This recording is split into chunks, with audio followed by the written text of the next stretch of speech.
শিলিগুড়ির দীনবন্ধু মঞ্চে business summit থেকে একাধিক প্রকল্পের উদ্বোধন করেছেন মুখ্যমন্ত্রী মমতা বন্দ্যোপাধ্যায়। তিনি বলেছেন, দক্ষিণবঙ্গের মতো উত্তরবঙ্গের মানুষও যাতে সহজেই দীঘার মন্দির দর্শনে যেতে পারেন, সেজন্য মঙ্গলবার উত্তরবঙ্গের 6টি জেলা থেকে দীঘাগামী 6টি ভলভো বাসের উদ্বোধন হতে চলেছে। মুখ্যমন্ত্রীর কথায় উত্তরবঙ্গের কথাও সরকার ভাবে, তাই এই উদ্যোগ। উত্তরবঙ্গের বিজনেস সামিটে 8টি জেলা থেকে একাধিক শিল্পপতি এবং উদ্যোগপতিরা উপস্থিত ছিলেন।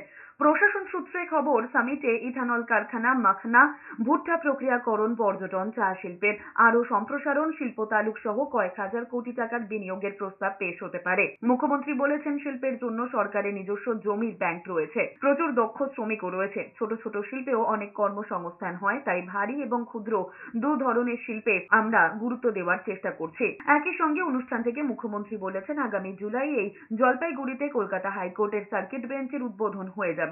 এজন্য রাজ্যের ব্যয় হয়েছে 501 কোটি টাকা। মুখ্যমন্ত্রী বলেছেন, উত্তরবঙ্গের মানুষকে যেন কথায় কথায় না কলকাতায় যেতে হয়, তাই এই উদ্যোগ। 12 জুলাই সম্ভবত উদ্বোধন হবে, তবে এটা হাইকোর্ট ঠিক করবে। কালকে আমরা 6টা বাস দিচ্ছি, ভলভো বাস। এখান থেকে শিলিগুড়ি থেকে যেমন একটা যাবে দীঘা, যাতে এখানকার লোক যেতে পারে। একটা আমরা মালদা থেকে দিচ্ছি, একটা জলপাইগুড়ি থেকে দিচ্ছি, একটা কোচবিহার থেকে দিচ্ছি, একটা আলিপুরদুয়ার থেকে দিচ্ছি, একটা রায়গঞ্জ থেকে দিচ্ছি, একটা মালদা থেকে দিচ্ছি। তারপরে 6টা আছে, বাদ বাকি আবার পরে আমরা দেব। সুতরাং এখানকার মানুষ যদি মনে করেন ডাইরেক্ট যাবেন, তারা ডাইরেক্টও যেতে পারেন।